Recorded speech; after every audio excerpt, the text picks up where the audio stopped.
Hello and welcome back to the 3 Pixels podcast. We're talking about the UK government in this episode, and no, actually, it's not Brexit related, so there we are.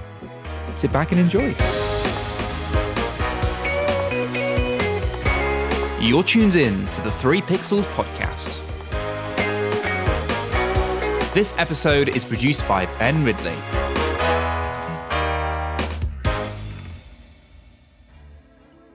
So all the way back since 2015, which at this point seems quite a long time ago, especially in UK government terms, they've been trying to impose restrictions on access to porn. All of the legal measures needed to do so have passed, and it is now only a matter of time before this gets implemented. Although the original date set for the porn ban was in April 2018.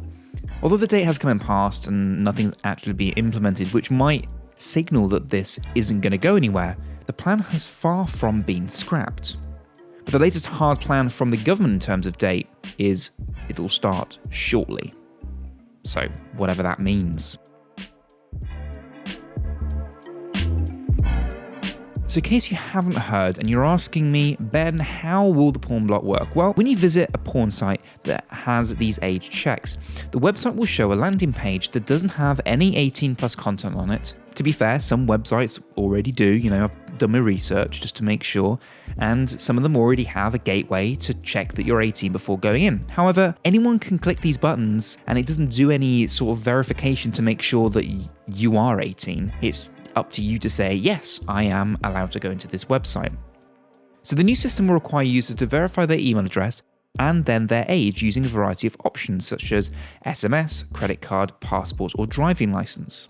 Some systems will even offer a porn pass that you can purchase from a local shop. Yeah, we've talked about this previously in the podcast. The porn pass is still a thing. It's a simple idea, and like many simple ideas, it almost sounds plausible until you get into the details and you start to realize the porn block is one of the worst ideas ever invented. Okay, maybe not the worst idea the UK government's had, but it's up there.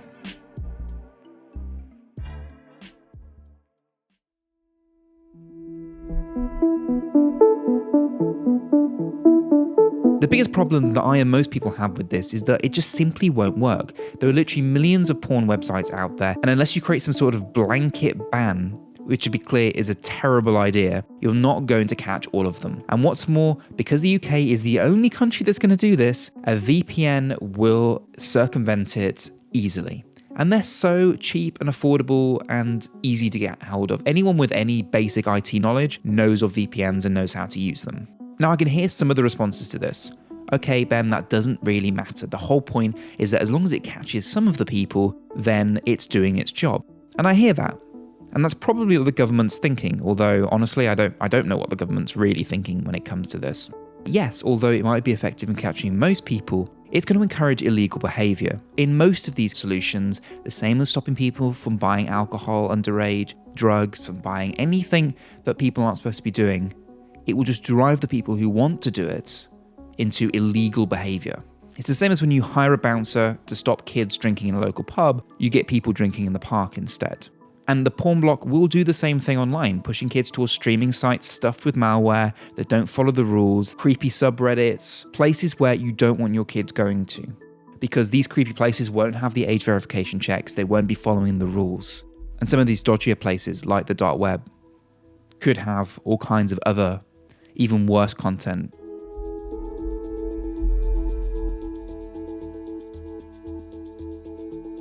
But we've also got to talk about the adults here, the people who are allowed to go on these websites, and what happens with the data that's collected about all those people. At the moment, when you're using Facebook or Google, it's actually pretty hard to match up someone's real identity to their online behavior. And that is until you make them log in with their real name, real email addresses, identification of any sorts, and you make it a legislation for everyone to do so. This database will be massive. You remember something like the Ashley Madison attack, where people's details got out and they had to pay out £11 million in compensation for 33 million people? Well, there are websites out there that get 64 million visitors per day. We're talking large numbers of people. And if that database was hacked and those names exposed, think of the humiliation and pain that could be caused to all those people.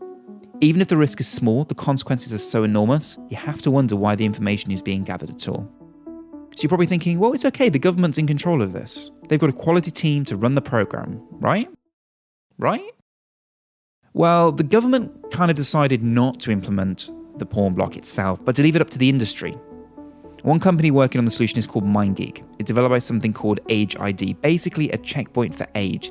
And for a fee, it's offering to sell this to other companies. It expects to verify 25 million users in the first month. And what MindGeek doesn't mention, literally anywhere on its website, is that it's the owner of the world's biggest porn sites.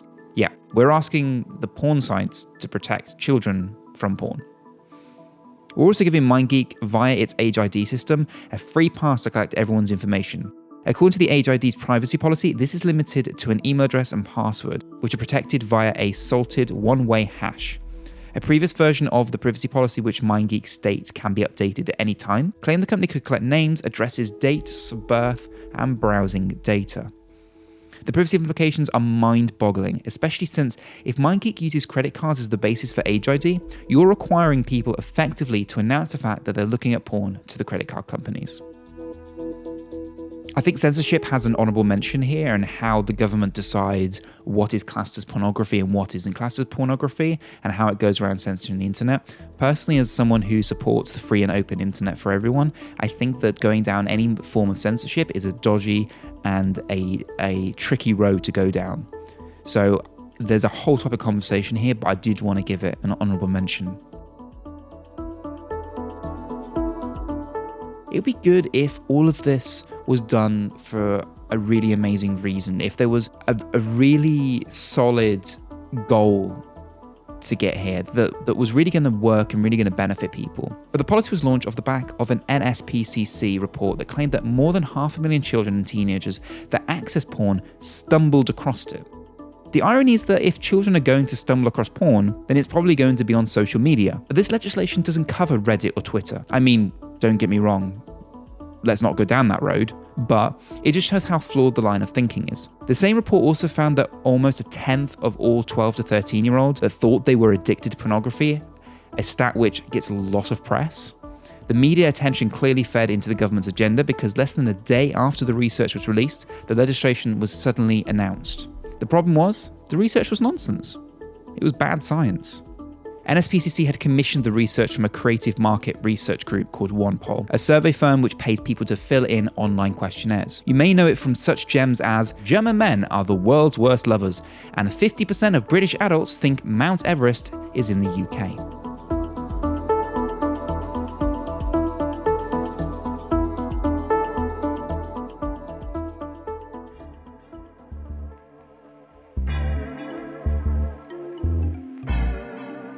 Evidence-based policymaking, this is not. Instead, it seems more of a politically motivated moral crusade, based on some weird sense that the internet is scary and bad and dangerous, and things would be so much better if we could go back to the good old days of when porn magazines were safely tucked away at the top of a shelf for newsagents.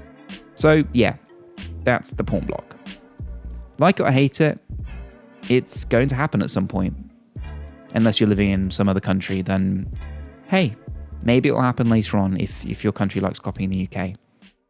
If you want to read more about this, please check out the episode show notes, and you can check out all our great social media stuff there as well. Let us know what you think. I'm always keen to hear your thoughts and opinions, and this one would be a great one. So if you want to start a conversation on this, please do so. I would love that, and I'll see you guys on the next one. Adios. You've been listening to the 3 Pixels podcast with Alan Taylor, Martin Gregory, and me, Ben Ridley. Music provided by Epidemic Sound. With that, thank you for listening. We'll see you next time. Good night.